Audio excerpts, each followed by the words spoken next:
...25 metrelik dev anakondalar. İnsan yiyen canavar yılan. Anakonda hikayeleri, Amazon bölgesinde yaşayan ve dev yılanlara tapan Basin kabilesi yerlerince yüzyıllardır anlatılır. Anakondalar, yeryüzünde yılanların en vahşi, en iri ve gittikçe büyüyen türleridir. Bazı durumlarda boyları 40 fite kadar çıkabilir. Nadir görülen bu yılan türleri, avlarını yedikten sonra doymazlar. Avlarını tekrar öldürmek ve yemek için pusarlar. Dev anakondalar gerçek mi, kurgu mu? Gerçekte anakondalar tamamen doğalarına uygun şekilde büyürler. Fakat çoğu zaman gizemli bir şekilde gizlenmiş halde efsanevi dev anakondalar hakkında efsaneler duyulur. Ve bunları gördüklerini iddia eden insanlar ortaya çıkar. Geçmişten günümüze birçok görüş yapılmıştır.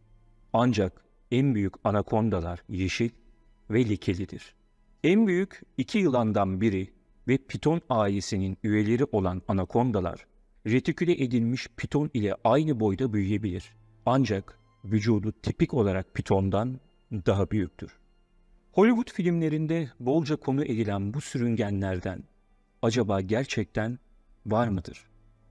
30 ayak uzunluğundaki dev anakonda raporları, onların günümüzde de var olduklarını düşünmemize yol açmaktadır. Küçük kardeşi gibi dev anakonda münzevi olmayan bir yılandır. Ancak büyük gövdesi ve vücudunu düşmanların etrafına daraltma ve sarabilme kabiliyeti nedeniyle ölümcül bir sürüngendir. Dev anakondaların avcı botlarını devirerek filler kadar büyük hayvanları ve doğal avcıları öldürdüğü bildirilmiştir. Anakondalar Güney Amerika'ya özgüdür ve yağmur ormanlarından otlaklara, çalılıklara kadar sulu ve sıcak ortamlarda yaşarlar. Dev anakondaların raporları Kolomb öncesi zamanlara kadar uzanır ve Amazon havzasının yerli kültürlerinde önemli bir rol oynar. Güney Amerika'nın Avrupa tarafından sömürgeleştirilmesi zamanında dev anakondaların görüldüğü bildirilir. En büyük anakondalar, kriptozoologlar ve zoologlar arasında tartışma konusu olmuştur. Normalde anakondalar 6 metre 150 kilogram arasında büyürken bahsedilen bu dev yılanlar bunun neredeyse 2 ve 3 katıdır. Amazon ormanlarına ilk kez ayak basan dönemin gezginleri ve İspanyollar, seyahatlerinde bu görkemli kıtanın tropik yağmur ormanlarında dolaşırken, onlara efsane ve hikayeler dışında dev yılanlar hakkında da bilgiler verildi. Yerel halk onlara matopa diyordu. Yani insan yiyen dev yılanlar. Anakonda'nın adı köküne göre belirsizdir ve ismin Tamil dilinden bölündüğü iki ilginç teori de dahil olmak üzere pek çok teori vardır. Birincisi fil öldüren anlamına gelen Anai Kondra ve fil katili anlamına gelen Anai Koria kelimesidir. Bu açıklamaların her ikisi de kulağa inanılmaz gelmektedir. Çünkü bu Tamil açıklamalarına göre dev bir anakonda bir file saldırabilir ve muhtemelen onu öldürebilir. Bilinenin aksine bu sürüngenler eski Aztek ve Maya uygarlıklarında da kötülüğün simgesi olarak kullanılmaktaydı ve insanları avlama kudretine sahip ölümsüz varlıklar olarak bilinmekteydi. Dev anakondaların 18 metre üzerinde kaydedilmiş raporları bulunurken, onların olağanüstü derecede büyüyebileceği de bilinmektedir. Bu konuda daha fazla kanıt bulunmamakla birlikte, daha büyük anakondaların görüldüğü ve hatta 38 metrelik dev anakondaların kayıtlarının da olduğu söylenmektedir. Genelde dev bir anakondanın büyüyebileceği boyutun doğrudan ortamın sıcaklığına bağlı olduğuna inanılmaktadır. Birçok yılan uzmanı 10 metre üzerindeki yılanların görüldüğü yerlerin ve dünyadaki mevcut sıcaklıkların dev bir anakondanın bu derece büyümesine mümkün olduğunu söylemektedir. Dev anakondalar çeşitli habitatlarda görülmektedir. Çoğu durumda sulak ve bataklık alanları seçme eğilimindedirler. Anakondaların suyu sevmelerinin nedeni dev gövdeleri ile birkaç dakikada suda kaybolmaları ve uygun avlarını beklemeleridir. Dev anakondalar bu yüzden eğer farklı bir durum yoksa çoğunlukla sakin sularda görülmektedir. Ayrıca gölgeler ve güneş ışığında su kenarlarında dolaşmayı sevdikleri de söylenmektedir. Dev anakondalar genellikle geceleri avlanırlar. Karanlıklar, gizlilik içinde saldırıları kolaylaştırıp gizlenmelerine izin verir. Bu dev anakondanın kullandığı avlanma tarzı için mükemmel bir yöntemdir. Dev anakondalar Arjantin, Bolivya, Brezilya, Ekvator ve Peru gibi ülkelerde ve birkaç isim de dahil olmak üzere Güney Amerika'nın çoğunda gözlemlenmiştir. Güney Amerika'da bulunan tüm bölgeler hem sıcak, hem tropikal, hem de nem oranı ile dev anakondalar için mükemmeldir. Ve dev anakondaların gelişmesi için ideal koşulları ve habitatı sağlarlar. Dev anakondalar çoğunlukla avlarını yedikten hemen sonra tespit edildiği bildirilmiştir. Timsahlar, jaguarlar, diğer hayvanlar ve insanların yaygın avlar olduğu söylenir. Fakat bir tehlike anında yılan onu yavaşlatan yükten kusarak kurtulur ve uzaklaşır. Bazen de bu işlemi aynı anda birkaç av bulmak için tekrarlar. Dev anakondalar tıpkı daha küçük akrabaları gibi önce avlarına saldırırlar. Büyük çenelerinin içe kıvrık dişleri arasında onları sıkıştırırlar. Daha sonra avlarının etrafını güçlü kasları ile sarıp kalp atışları durana kadar sıkarlar. Bu sıkma o kadar kuvvetlidir ki bazen avın kalbi içeride patlar. Bazı görüşlere göre o kadar korkutucu bakışları vardır ki bu avlarını saldırıdan önce felç etmektedir. Korkunç bir koku bazen dev anakondalarla ilişkilendirilir. Bolivya'da 19 metrelik bir anakonda ile karşılaştığını bildiren ünlü bir kaşif olan Percy Falkett kokuyu şöyle tarif eder. Nüfuz edici, ağır ve korkunç bir kokusu vardı. Muhtemelen bu onun nefesiydi. Diğer karşılaşmalardaki kaşifler de benzer şekilde dayanılmaz bir koku olduğunu ve bunun genellikle anakondanın nefesinin neden olabileceğini bildirmişlerdir. Yerli efsanelerdeki dev anakondalar daha da korkutucu olmakla beraber siyah, zift benzeri derili, bazen de boynuzlu tasvir edilir. En yaygın söylem ise büyük, ateş gibi parlayan gözleridir. Anakondalar insan yiyici değildir. Bununla birlikte aslında bir insanı yiyebilir. Çünkü insanlarla neredeyse aynı boyda, bazen daha da büyük hayvanları avlayıp yedikleri bilinmektedir. Ancak anakondalar kışkırtılmadıkça veya kendilerini tehdit altında hissetmedikçe insanlara saldırmazlar. Dahası anakondaların yaşadığı yerler insan yerleşiminden uzaktır. Vahşi doğada yaşarlar ve insanlarla karşılaşmaları nadirdir. Yani anakondalar insanları av olarak görmez. Tabii bunun tersi bazı olaylar da yaşanmıştır. Tıpkı gece yarısı bir köyün içinden geçip panik yaratan dev anakonda gibi. 2009 Haziran'ında dev bir anakonda Amazon ormanlarının içte kalmış küçük bir köyüne bir gece yarısı saldırır. Küçük sazlardan evlerin birçoğu yıkılırken gece yarısı neye uğradıklarını anlayamayan köy halkı evlerinin dışına çıkmaya çalışır. Süründüğü yerde büyük bir yıkım bırakan ve ağaçları kıran dev yılan köyün yanındaki dere yatağından sürünerek hızla nehire ulaşıp kaybolur. O sırada balıkçılıkla uğraşan bir köylü olan Carlos hayatı boyunca bu kadar büyük bir yılan görmediğini belirtir. Yerel kolluk kuvvetlerine ve gazeteye haber veren köylüler yılanın bıraktığı tahribatı gösterir. Yılanın nehre vardıktan sonra köyün yaşlısı Dolores isimli bir kadının evini de yıktığı ve kadının kayıp olduğunu bildirirler. Kadının ev yıkıldığı sırada nehirde mi boğulduğu ya da dev yılana yem mi olduğu ise belirlenemez. Olay sonrası çevreyi araştıran yerel bilimler, kırılan ağaçlar ve dev sürünme izinden başka bir şey bulamaz. Fakat bazı buluntular elle tutulur deliller olsa da yine şüpheyle yaklaşılan açıklamalar ile çürütülmeye çalışılan örnekler de mevcuttur. Brezilya Komisyonu sınırlarında kayıtlı bazı garip buluntular da gözlemlenmiştir. Örneğin ölü bir anakondanın olduğu söylenilen 24 metrelik dev yılan derisi gibi. Fawcett isimli bir gezgin tarafından bildirilen bu olayda Tocantins isimli bir yerli ona bu yılan derisini göstermiştir. Gerçekten de bu durum büyük miktarda ilgi uyandırmıştır. Ancak bazı yerel avcılar yılan derisini gerip uzatmak için farklı teknikler olduğunu söyleyince bu bulgu önemini kaybeder. Yine de bu uzunluğun yarısı kadar olabilecek dev anakondaların çevrede varlıklarını sürdürdükleri de söylenmektedir. Bir başka buluntu da yine bir gezgin olan Patrick Hills'in yolu Amazon'un iç kısımlarında bir kulübede yaşadığı söylenilen Manausas isimli bir avcı ile kesişir. Kulübesine götürdüğü gezgini inanılmaz bir şey gösterir.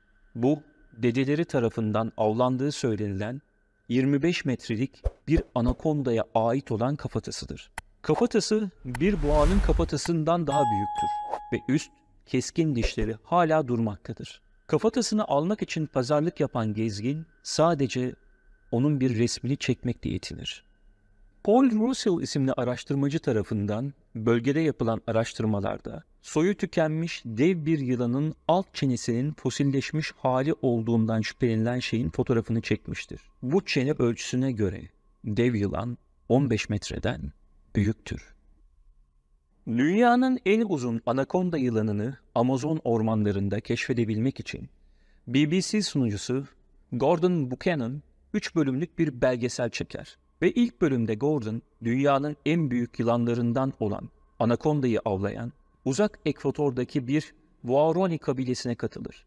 İstediği şey kabilenin en büyük anakondayı yakalamalarını belgelemek ve sonra dev anakondayı serbest bırakmaktır. Besin zincirinde bu dev yılanları da barındıran Waoraniler, anakondayı yakalar, ölçerek boyunun 1,18 metre olduğu saptanır. Ve daha sonra anakonda serbest bırakılır. Bu, Amazon'un en tehlikeli canlısı olan anakondalar, onlara göre insan yiyenler, saygı duyulması gereken varlıklardır. Ve Waoranilerin inancı, onları avlayıp yediklerinde, yılanların güçlerinin onlara geçtiği ve büyük bir manevi güç kazandırdığıdır. Fakat köyün yaşlıları eskiden bu bölgelerde ağaç boyu uzunluğunda dev anakondaların bulunduğunu söyledikleri kısım ise belgeselde sadece bir efsane gibi anlatılır. Onlara göre hala civarda yaşayan bazı dev anakondalar bulunmaktadır.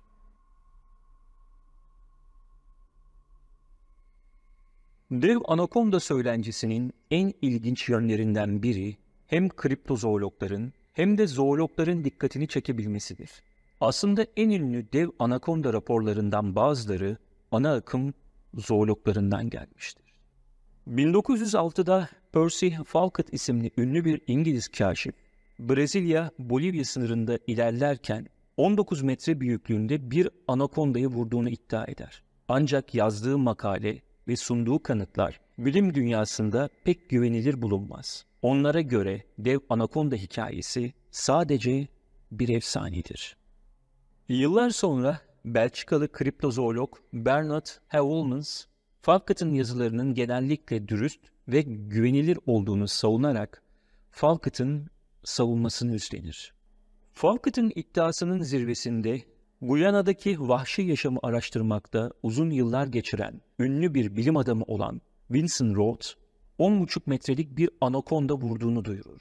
Bu daha makul bir iddia olsa da ne yazık ki iddiasını desteklemek için bir kanıt üretemez. Tarihçi Mike Dash, fotoğraflar ile desteklenen bazı manzaralarda 45 metre olduğu iddia edilen daha büyük anakondaların iddiaları hakkında bir makale yazar. Kısa açıklamasında 18 metrelik anakonda raporlarının gerçekliği zorladığını belirten Dash, 36,5 metre uzunluğunda bir numunenin imkansız olabileceğini belirtir. Sonunda 1920'li yılların başında Hamburg Hayvanat Bahçesi Müdürü Lawrence, dev bir anakonda bulmak ile ilgili çalışmasına misyoner papaz Viktor Hens'te katılır. Amazon Nehri üzerindeki ilk karşılaşma 22 Mayıs 1922'de Obidos yakınlarındaki bir yerleşim yerinde olur. Hens ile dev yılan arasında 30 metre vardır. Rahip aniden büyük bir yılan olduğunu kürekçilere bağırarak haber verir. Kürekçiler rahibin dediği yere baktıklarında dev boyutlardaki yılanı görürler. Yaklaşık 25 metre uzunluğunda ve bir varil kalınlığındaki yılan kısa sürede nehirde kaybolur. Birkaç yıl sonra misyoner yeniden başka bir ekip ile bir araya gelerek dev yılanı aynı nehirde aramaya koyulur. 29 Ekim 1929'da akşamüstü büyük bir sarsıntı ile aniden mürettebat bağırmaya başlar. Bunun nedenini öğrenmek isteyen rahibe, kano ya da dev bir ağaç kütüğüne çarpıldığı söylenir. Herkes dışarı çıktığında gördükleri şey karşısında adeta donarlar. Bu pederin ilk gördüğü yılandan çok daha büyük bir yılandır ve başını nehirden yukarı tekneye doğru kaldırmıştır. Kararmış havada denizci fenerine benzeyen gözleri ile tekneyi süzerken mürettebatın açtığı ateş sonunda tekrar nehirde kaybolur. Haziran 1930 tarihinde tüccar Raymond, kış yaşayan küçük bir köy olan Paro'ya nehir üzerinden gelirken gece korkunç bir hayvanın saldırısına uğradığını belirtir. Bu dev sürüngen onlara karanlıkta saldırıp kanoyu devirmeye uğraşmıştır. Karanlık sebebi ile gördükleri şeyin sadece parlayan büyük gözler olduğunu söylerler. Üzerine ateş açılan hayvan muhtemelen yaralı olarak nehirde kaybolmuştur. 1932'de Venezuela ile sınırdaki Brezilya Sınır Komisyonu tarafından öldürülen 31 metrelik dev bir yılan olduğu belirtilmiştir. Ayrıca Brezilya eyaletlerinden Rio Abuna'ya yüzen 27 metre uzunluğunda olduğu söylenilen büyük bir yılandan da bahsedilir. 1944'te başka bir doğrulanmamış raporda dev anakonda görüldüğü belirtilmiştir. Olay Kolombiya'da meydana gelmiştir ve anakondanın uzunluğunun 11 metre civarı olduğu söylenmektedir. Bazı vakalar ise daha saldırgan yılanları anlatıyordu. 1944 yılında Orinoco Nehri'nde Guapare'de jeolog Robert Lehman başkanlığındaki bir ekip bu sefer saldırgan dev bir anakondayı arıyordu. Çevre köylerin nehir kıyılarında adeta terör estiren bu yaratık, köylülerin domuzlarını, keçileri ile beraber 3'ü çocuk toplam 6 kişiyi avlamıştı. Köylüler bu yüzden ona bir isim bile vermişlerdi. Yeşil Cehennem. Korku içindeki bölge halkı toplanıp çeşitli tuzaklar kurmaya çalıştıysa da bu dev yılan hepsinden kaçmayı başarmıştı. En son bir ağaç kesim kampının çevresinde görülen yılana Raymond'un ekibi organize bir pusu kurdu. Ne var ki yılan bundan da kolayca sıyrıldı. 200 litrelik bir petrol varilini küçük bir plastik gibi metrelerce uzaklıktan nehre atınca çevredekiler dehşete düşmüştü. Neticede bu canavar 3 güçlü erkeği avlayarak yemişti. Buna rağmen kendilerini toplayan ekip saldırıya geçti. Sayısız mermi ve pala darbesinin etki etmediği dev yılan nehirde kayboldu. Tam bu sırada bir kare resim çekildi. Resimdeki arka plandaki sazlık kulübe ve nehirdeki petrol varilinin büyüklüğüne ve kalınlığına ağırlığı ile basit bir ölçeklendirme yapıldı. Buna göre dev yılan 35 metre uzunluğunda, 4 ton civarında ve 75 santim gövde kalınlığındaydı. Bu durum ayrıntılı olarak belgelenmişti. Daha sonra bu rapor bir protokol ile Amerika'daki Haverford Koleji'ne teslim edildi. Ocak 1948'de ise Brezilya'nın saygın gazetelerinden olan Diario'da 39 metrelik dev bir anakondanın resmi bulunuyordu. 5 ton ağırlığında gelen bu dev yılan yerlilere zarar verdiği için askerler tarafından ağır makineli tüfeklerle avlanmıştı. Resim çekildikten sonra dev yılanın ölüsü piranalara yem olsun diye Manaus Nehri'ne sürüklenmişti. Bu olaya dönemin yerel yöneticisi Miguel Gastão de Oliveira da şahit olarak bir rapor yazmıştı. Dev yılan öldürüldükten sonra ölçülüp tartılmış ve sonra nehre atılmıştı. Fakat ekteki resim ile rapor edilen anakonda hiçbir zaman diğer taraflarca onaylanmadı. 2011'de Surinam'da dev bir yeşil anakonda yakalandı ve serbest bırakıldı. Dev anakonda 18 metre uzunluğundaydı ve bu onu vahşi doğada bulup kaydedilen en büyük anakondalardan biri haline getirdi. Bazı diğer kanıtlar da, fotoğraflar da dahil olmak üzere tarihçiler tarafından belgelenmiştir. Söz konusu fotoğrafların çoğu gerçek boyutları değerlendirmek için doğru ölçek referanslarına sahip değildir. Ancak açıklanamayan pek çok resim ve olayda bulunmaktadır. Tıpkı bu fotoğraftaki gibi korku ve panik halinde geri gitmeye çalıştığında dev yılan suya girerek kaybolur. Fakat tam bu esnada anakondanın resmini çekmeyi başarır. Kanonun boyu ve kalınlığı ile genel bir ölçeklendirme yapıldığında bu devin 10 metre civarı olduğu düşünülmektedir. 2012 yılında İsviçreli fotoğrafçı Franco Banfi, Brezilya'nın Mato Grosso bölgesine gider ve dev anakondayı görüntüler. Cesur fotoğrafçı, nehirde yaşayan 8 metrelik dev anakondanın fotoğraflarını ve filmini çekmeyi başarır.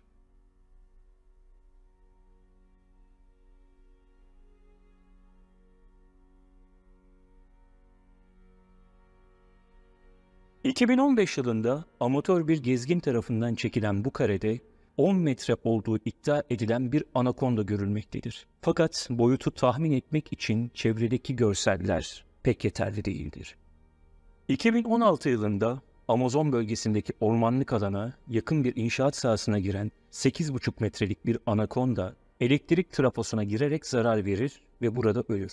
Elektriklerin gittiği için şaşıran görevliler trafoya girince bu manzarayla karşılaşır.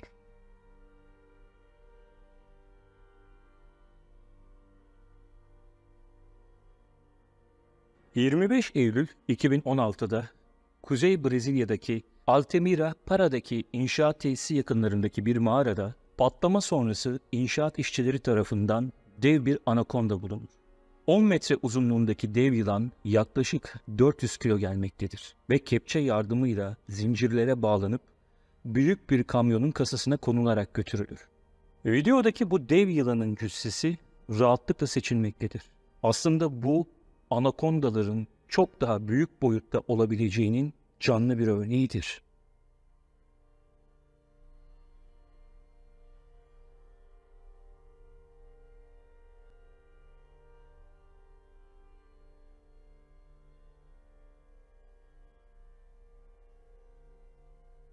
...2017 yılında Amazon'un ücra kısımlarında botla bir yolculuk yapmak isteyen ekip...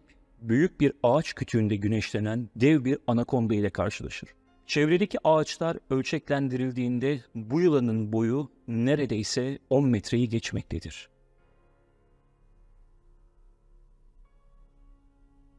Nisan 2018'de balıkçılar tarafından Brezilya'daki Singu Nehri'nde çekilen bu videoda uzunluğu 15 metreden fazla olduğu söylenen bir anakonda görülmek. Video Twitter ve Facebook'ta çok sayıda takip edilen sosyal medya hesapları tarafından paylaşıldı. Videonun sahte olduğu, üzerinde oynama yapıldığı, efekt olduğu teorileri söylense de bu daha önceki belgeleri yetersiz kılmaya yetmedi. Yaşadığımız çağda hala doğal ortamlarından kovulmaya çalışan ve insanların kötü muamelesine maruz kalıp çoğu zamanda öldürülen diğer anakondaların dışında bu canlıları koruyan ve yok olmalarını önleyen tek şey belki de gizlilik derecesinde görülmeleridir. Bu konuda evrimsel bir yorum da yapılabilir. Hayali hayvanlar, belki de esasen görsel formlara dayalı türlerin bir tür doğal evrimine maruz kalmış varlıklar olabilir. Görsel imgelem yasaları doğanın gerçek yasalarından bağımsız değildir. Fakat yine de bu dev yılanların var olması, gerçek dünyayla bağlantısız ve tutarsız olmanın dışında belki de mümkündür.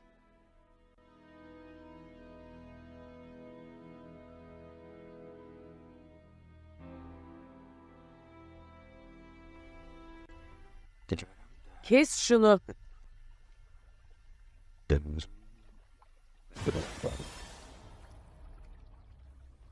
Çok komik. Ben yok. Şimdi fırsat fırs. Hayır, yapacağız. You are still in the forest. Sen you do. Get the churro. The ball.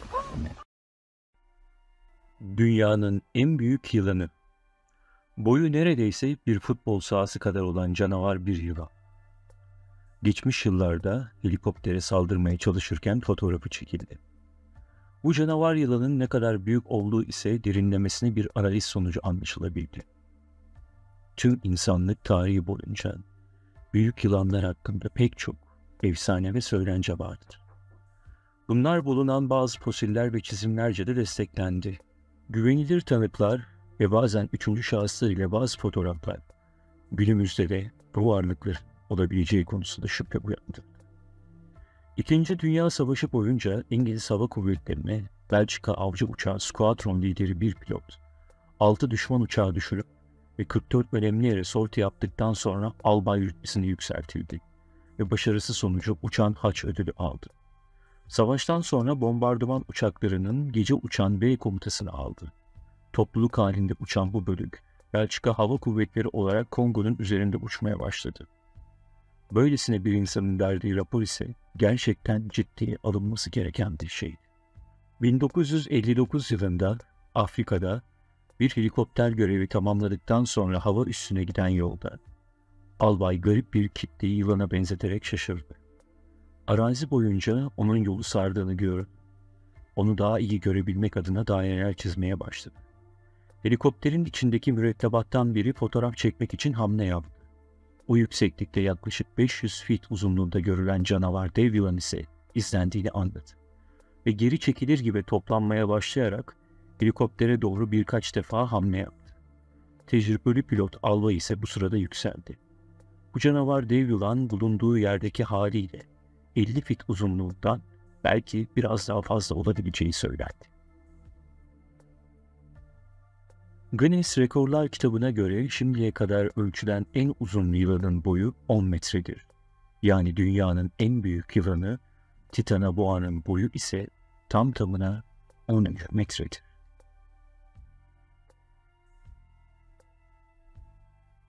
Daha sonra bu dev yılan hakkında raporlar çıkmaya başladı. Özellikle Kamina bölgesi diye bilinen yerde sıkça görünür oldu.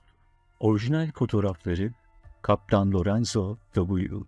CIC Ulusal Yorumlama Merkezi'ne gönderdi.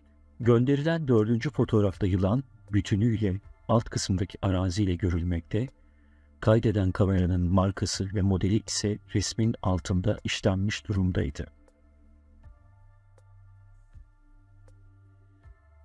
Mektupta belirtilen önemli noktalardan biri de resimde görülen termit yuvaları olduğuydu. Bu onların ne demek olduğunu bilmeyen birisi için kafa karıştırıcı olsa da bunların Afrika termit yuvaları olduğu söylenmekteydi.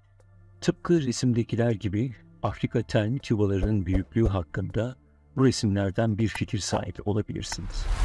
Bunlar kesinlikle büyük ve tanımlanabilir şekiller. Mektupta üst kısımda bu termit yuvalarının ve gölgelerinin görüldüğü belirtilmekte ve en üstteki kesitin bir sütun gibi dairesel olduğu ve bu sonuçlar dahilinde bunların ne kadar büyük olduğu tahmin edilebilmekteydi.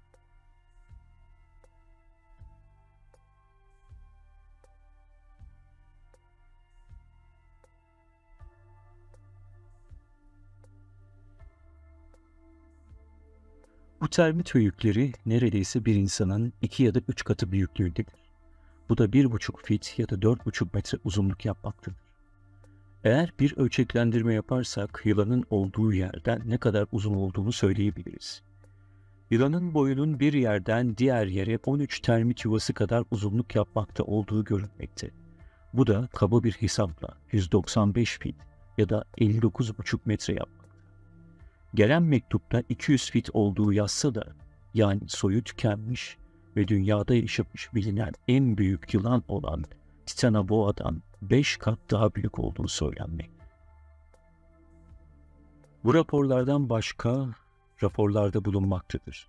Kongo bu açıdan dev yılanlar ve daha bilinmeyen pek çok canlı için gerçekten cennet gibi bir yaşam yeri gibi durmakta. Belki de dev yılan hala bir yerlerde bulunacağı günü beklemekte.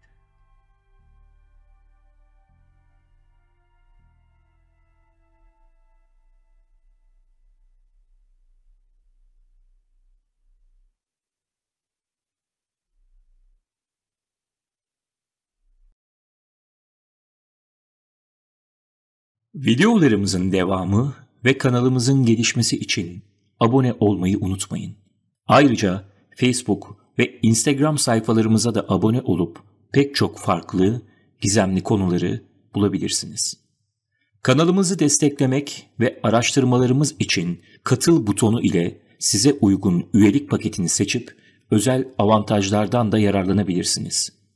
Gizemli konularda görüşmek üzere. Hoşça kalın.